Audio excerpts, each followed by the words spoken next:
On dit qu'il faut bûcher pour réussir. Eh bien, cette jeune femme en Estrie l'a vraiment pris au pied de la lettre et en a fait même son sport. Stéphanie No est une athlète spécialisée en bûcheronnage sportif. Et d'ailleurs, elle va participer au championnat du monde qui va se tenir au Wisconsin dans les prochains jours. Notre collègue Corinne Cruzat a eu la chance de la rencontrer pendant sa préparation. J'avais fendu du bois une couple de fois dans ma vie avant. J'avais jamais vraiment touché à une chainsaw non plus. Depuis bientôt 15 ans, Stéphanie perfectionne sa technique pour bûcher plus fort et surtout plus vite. J'ai commencé à McGill dans l'équipe de Woodsman. C'est la seule école au Québec qui offre ce sport-là interuniversitaire. Donc, on compétitionnait à travers l'Est du Canada, entre l'Ontario et la Nouvelle-Écosse. C'est le record mondial dans le 11 pouces en tremble, parce qu'il y a des records pour chaque type de bois, chaque grosseur de bois, à 24 secondes.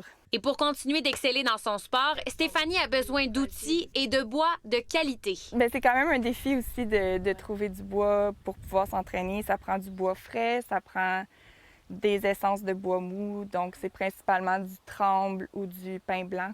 C'est razor sharp, puis si je fais ça, j'ai plus de doigts, là, fait que ça peut trancher une feuille de papier, là.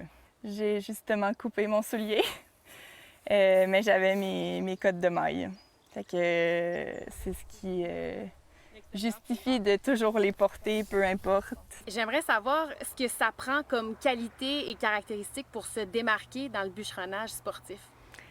Je dirais que c'est un mélange de beaucoup de choses. Ça prend certainement beaucoup de détermination. C'est un sport qui demande beaucoup de temps, beaucoup de sacrifices. C'est sûr que ça prend de la force physique, de la technique, mais pour la technique, il faut être très analytique.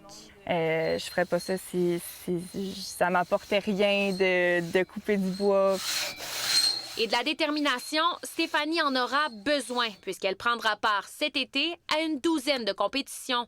Son prochain défi, les championnats du monde au Wisconsin, aux États-Unis. Elle est la seule représentante féminine du Québec et elle compte leur montrer de quel bois elle se chauffe. Corinne Cruzat, TVA Nouvelles, Brigham.